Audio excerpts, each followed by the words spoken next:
제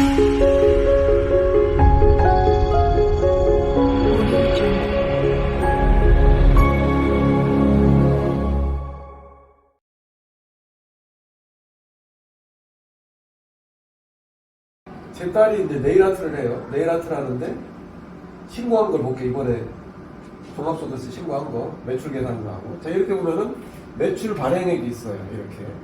그리고 세금 낸 부분들이 있고 뭐 이렇게 세액 결정이 됩니다. 여러분들도 이제 5월 31일 날 종합소득세 신고를 하면은 이렇게 처리를 해야 돼요. 매출액분에 현금카드 쓴 거, 신용카드 쓴 거 이렇게 경비 처리가 다 됩니다. 2023년도에 월세 낸 것도 다 차감을 해주고, 그 다음에 세금 처리를 했는데 매출액보다 경비 지출이 더 많았어요. 인건비뿐만 아니라 이제 이 사람이 쓴 경비, 사무실 월세 임대료에서 482,810원의 환급을 받습니다. 그러니까 여러분들이 5월달에 종합소득세 신고를 해도 환급받을 수 있는 가능성도 있다는 거죠. 세금을 내는 게 아니라.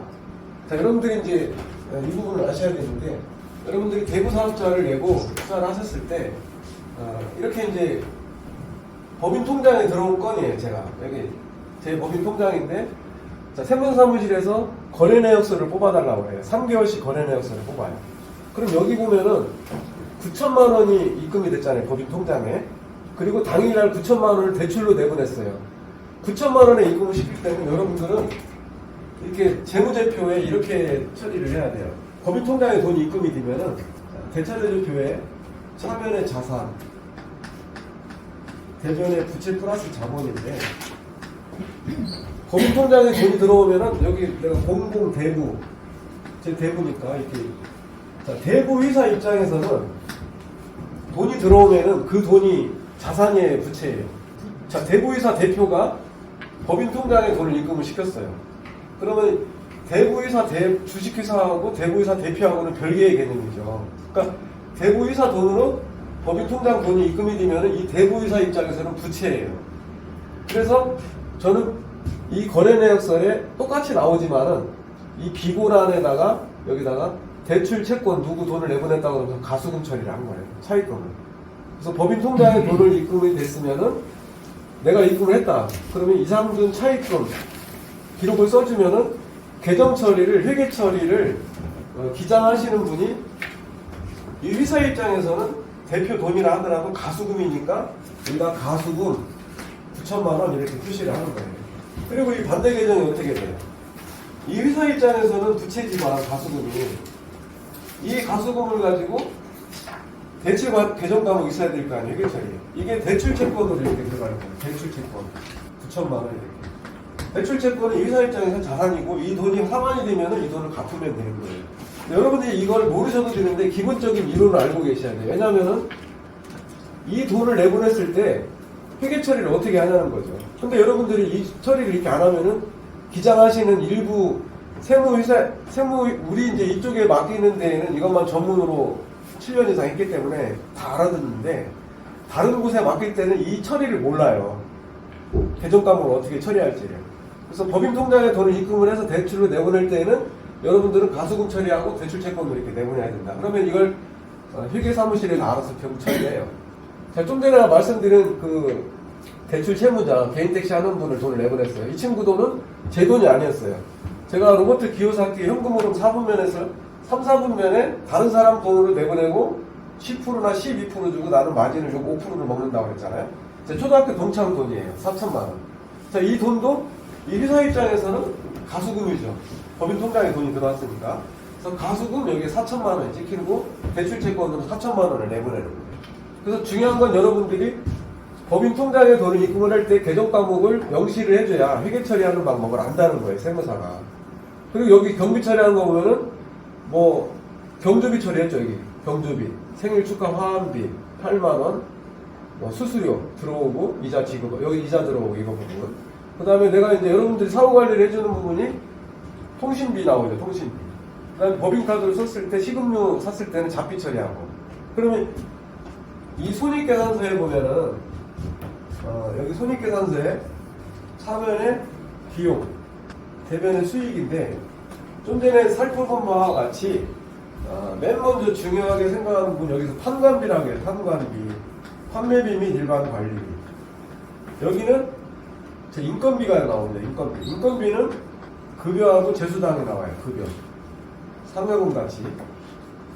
그래서 경비 처리를 하면 돼요. 여러분 수당에. 아까 예를 들어 9,400만원 수익이 났다. 그러면 9,400만원에 대해서 그대로 법인세를 내는 게 아니라 인건비 경비 처리를 하면은 여러분 수익이 줄어들죠.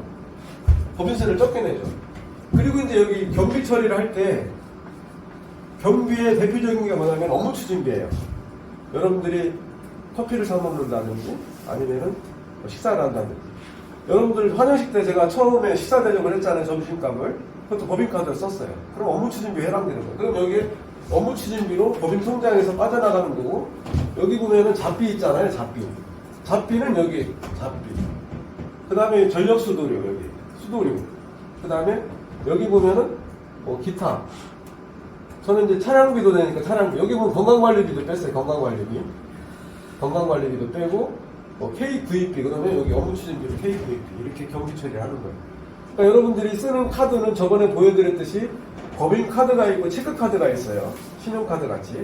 체크카드를 쓰면은 매일 일정하게 빠져나가고 법인카드는 한 달에 한 번 빠져나가죠. 그래서 법인카드로 빠져나가는 거는 업무추진비로 처리를 하면 돼요. 여기 보면 여러분들이 여기 있어요. 삼도 회계법인에 11만원씩 부가세 포함해 11만원씩 매달 빠져나가요. 근데 종합소득세 신고한 거는 매달 이게 안 빠져나가요. 왜냐하면은 5월달만 한꺼번에 주면 되니까. 그때만 11만원이든 13만원의 부가세 포함해서 주든지 이렇게 하면 돼요. 그러니까 여러분들이 1,000만원짜리 개인사업자를 냈을 때는 매달 비장료가 안 빠져나가고, 그 다음에 대부법인에 5만원씩 빠져나가잖아요. 대부법인은 해주는 건 아무것도 없어요. 소비자 도약 하나 보내줘요. 그리고 매달 5만원씩 빼가요. 도둑놈들이 진짜. 내가 거기 임원으로 들어가가지고 완전히 발각 뒤집어 놓을까 또 생각하고 있어요. 어차피 정기 이사회 한다고 오라고 했는데. 그럼 가계정 처리가 이 이상준 아카데미 대부가 저한테 돈을 빌려간 게 5억 4,760만 원. 제가 퇴직금 받아가지고 다 털어놨어요. 여러분 주변에 퇴직금 받아가지고 아마 50%는 남겨놓을 거예요. 투자를 하더라도. 나중에 미래의 노후 가치를 위해서. 근데 저는 모든 돈을 털어놨어요. 왜냐면 자신이 있기 때문에. 원금 까질 일이 없기 때문에. 이자가 늘어난다는 걸 알기 때문에. 그러면 가수금이 5억 4,700만 원이 내 돈이 늘어나는 거고, 자, 이 친구 초등학교 동창 돈을 빼서 10% 12%만 주고 나머지 마진은 내가 먹어요. 이 돈도 가수금 처리에서 들어가고. 왜냐하면은 이걸 구분 처리해주지 않으면은 이 사람이 이영창 돈이 4천만 원이 상환이 되면 이 사람 돈을 빼줘야 되는데, 가수금이 대출채권이 4천만 원이 줄어들고 가수금 빼서 이 친구 돈에 입금을 해줘야 되기 때문에 구분 처리를 해줘야 된다는 거예요. 근데 여러분들이 이걸 몰라도 돼요. 몰라도 되는데 이론을 알고 계셔야 돼요. 만약에 이제 우리가 맡기는 기장 업무에 맡기면 다 알아듣지만 다른 데 맡길 때는 이 내용을 몰라요. 대부 회계 처리를 안 해봤기 때문에. 그래서 여기 보면은 자 5천만 원 대부분이니까 여기서 자본금 5천만 원 이렇게 대체적으로 자본이 뭐예요? 자본금 자기 자본 5천만 원이었잖아요. 그래서 5천만 원이 여기 이렇게 찍히는 거예요. 이렇게. 그래서 여기 자본금 5천만 원 찍히고. 그럼 계정별 원장을 이렇게 내가 만든 게 아니라 저는 거래내역서만 뽑아주면 돼요. 거래내역서는 법인 통장 거래내역을 저장하세요. 그럼 엑셀로 저장이 바로 돼요. 그것만 여러분들이 모를 것 같으면 비고란에다가 그 표시만 해주면 돼요. 가수금, 업무추진비, 차입금 이런 식으로. 근데 이걸 이제 그 사람들이 만들어준 거예요. 기장 업무 하는 사람들이. 여기 보면 이자 들어온 것들이죠. 조슬기 대출금 이자 이렇게. 박진호 대출금 이자. 이 사람은 지금 2년째 이자를 내는데 한 번도 이자를 밀려본 적이 없어요. 그래서 최근에 기존 대출 나갔다가 9천만 원을 추가해 준 거예요, 제가. 추가 대출 나가서 9천만 원 나간 거. 김도영 이렇게. 이 사람들 사연이 있는 분도 있지만 내가 그거는 자, 이 사람의 이자가 지금 한 3개월 연체가 됐는데 경매 넣으려고 했어요. 그랬더니 나는 이제 장모님인가가 전화 왔더라고. 원금하고 이자가 얼마야? 원금 얼마에 이자 얼마나? 그랬더니 원금만 갚으면 안 되겠네. 내가 갚아주겠대. 집값이 많이 내렸대. 지금 보니까 그 집값이 1억 8천까지 떨어졌고 선순위 대출 빼고 내 돈 원금과 이자 다 받을 수 있어요. 어머님이 꼭 갚아주시겠다면 어머니 입장도 있으니까 내가 원금만 받겠다. 그랬더니 원금 300만 원만 깎아달래. 그럼 내일이라도 받으면 그래서 경매 들어가면 원금과 이자 다 받으니까 나는 경매 신청하지 않고 어머님이 정말 이 자식들 때문에 고민하고 있는 것 같으니까 이자를 감면해주겠다. 원금만 입금 시켜라. 나도 회계 처리를 해야 되니까. 그랬더니 자기가 생각을 해보고 다시 전화준다. 이런 식도 있어요. 다른 체크하는 거는 여기서 하나 여러분들이 짚고 넘어갈 게 이거예요. 212만 200만 원. 임원 퇴직연금 가지고. 자, 내가 내 통장에 예를 들어 월 3천이 찍혀요. 그러면 1년이면 3억 6천이잖아요. 그럼 법인세가 2억까지가 11%고 2억 초과는 22% 세금을 내야 돼. 3억 6천에 22%. 근데 그걸 줄이기 위해서 연금을 가입을 한 거예요. 그러니까 이걸 경비 처리하면서 내 퇴직연금은 계속 쌓이고 있는 거죠. 이 퇴직연금은 참고적으로 여기 퇴직보험사 대표님도 계시지만은 7년을 납입하고 3년을 기다리든지 5년을 납입하고 5년을 기다리고 10년을 기다리죠. 그래서 이 내용이 저는 정관에 표시가 돼 있어요. 임직원의 퇴직연금, 사망보험금 이런 부분들이. 그래서 만약에 이 돈을 경비 처리가 계속 되는 거죠.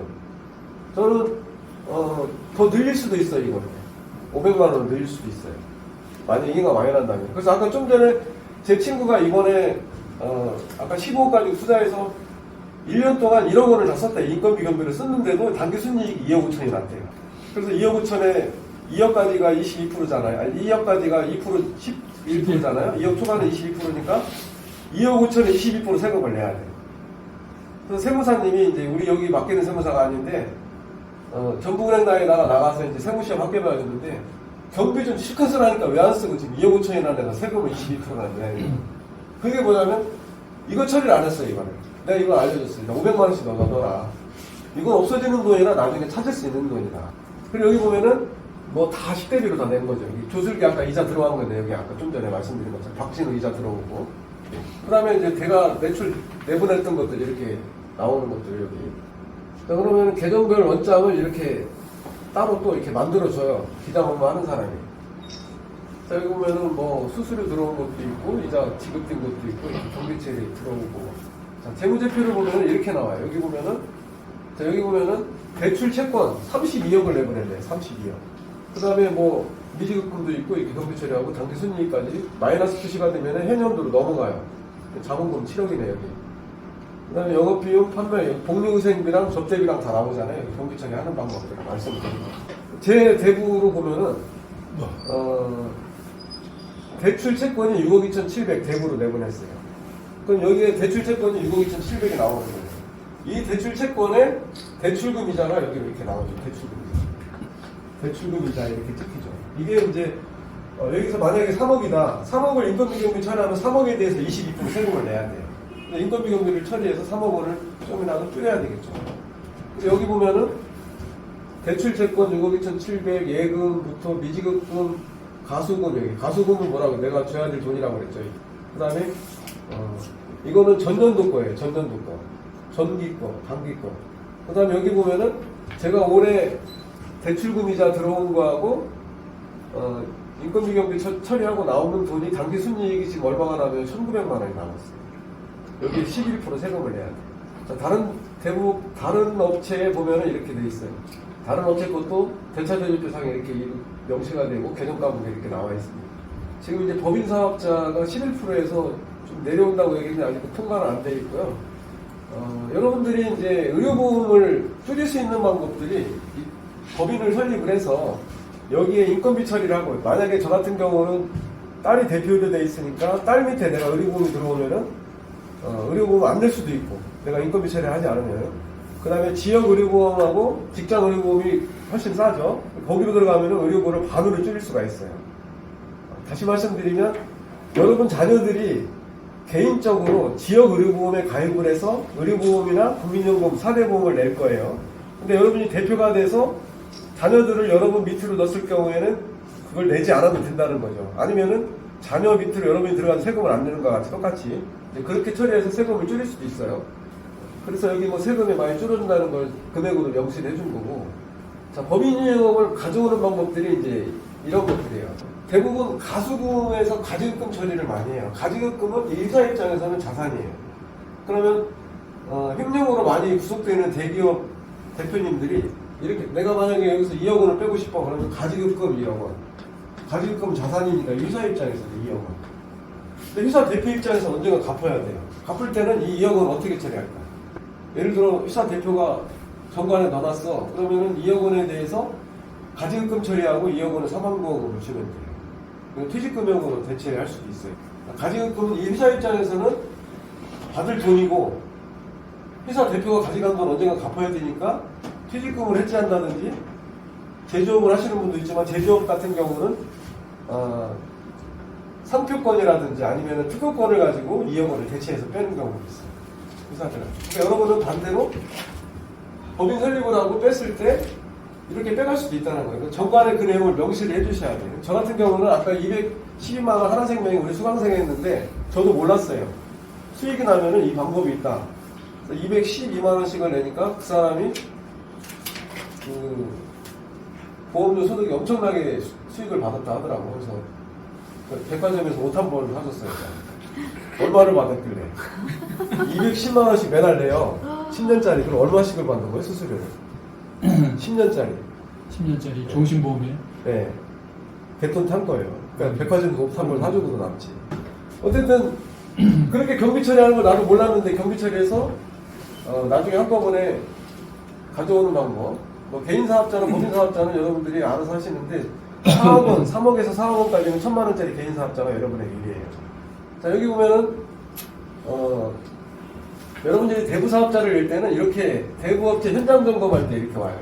그러면은 보통 3년에 한 번 오는 사람도 있고 2년에 한 번 오는 데 있어요. 내가 있는 지역은 3년째 한 번도 안 나오는 데가 있고, 용인 쪽에서는 2년에 한 번 나오는 데가 있고, 의왕 쪽에서는 3년 마지막 때 3년에 이제 대부법인에 3년 지나면 연장을 해야 되거든요. 3년 지나서 한 번 나오는 데. 그 여기 보면은 대부의 필수 기재사항을 입력을 하고 이렇게 나와요. 여기 보면 뭐라고 하냐면 이렇게 첨부 서류가 대부업 등록 이행하나 그다음에 뭐 이런 내용들 대부업 현장 점검표가 이제 내역에서 이제 일주일 전이나 2주 전에 와요. 그럼 여기 보면은 이자율의 제한 사항 담보권 설정 비용은 서울시 현장 점검 지침 이 내용이기 때문에 여러분들이 지금 수강생들에 대해서 투자하는 것들은 원금은 법인 통장으로 받고 이자와 중도상환 수수료를 개인 통장으로 받는 거예요. 왜냐하면은 이 설정 비용을 채권자가 내야 되는데 은행은 채권자죠. 은행이 내죠. 근데 여기는 채무자가 부담한단 말이에요. 이 부분을 포함을 시켜서 연 20%, 20을 11을 하면 월 1.666을 너무 낮추는 다 넘어요. 여기서 보면. 자, 중도상환 수수료 18%짜리 약정을 했어요. 그럼 중도상환 수수료 2%를 받았어요. 잔액에 대해서. 또 사용기간에 대해서. 그 다음에 설정비 포함했어요. 이걸로 계산하니까 다 걸려 들어가요. 그러니까 일부러 이제 세금을 걷기 위해서 나온 거예요. 이게. 근데 우리는 이제 피해야 나가야 되니까. 그럼 어떻게든지 줄눈 신용을 하고 빼야 돼요. 500을 100만 원을 줄이고 영업정지 14일을 일주일을 줄이고 이렇게. 나 아무것도 몰라요. 친구가 이거 한번 해보라고 해서 했는데 한 번만 봐주세요. 지금 어떻게든 빼야 돼요. 왜냐하면 3년이면 그 담당자도 공무원이 또 바뀌거든요. 그때 가서 또 바뀌면 되고. 어쨌든 여러분들이 아셔야 될 거는 설정 비용은 비용에 포함이 된다. 이자하고.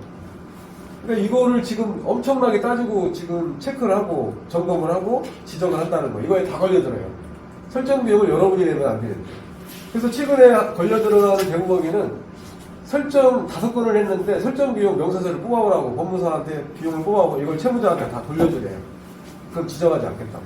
그럼 설정 비용이 보통 뭐 60에서 130만 원까지 5명의 설정 비용을 다 돌려준 거야. 그걸 안 돌려주고 14일 영업정지를 먹든지. 어쨌든 실무적인 부분이니까. 여기 보면 이자 계획산 시 선이자는 원금에서 차감하고 채무자에게 받은 것도 명칭, 수수료, 사례금 상관없이 모두 이자로 간주한다고 이렇게 써 있어요. 근데 담보권 설정 시 직접 비용, 등록세, 교육세 이거는 차감해 준다는 거예요.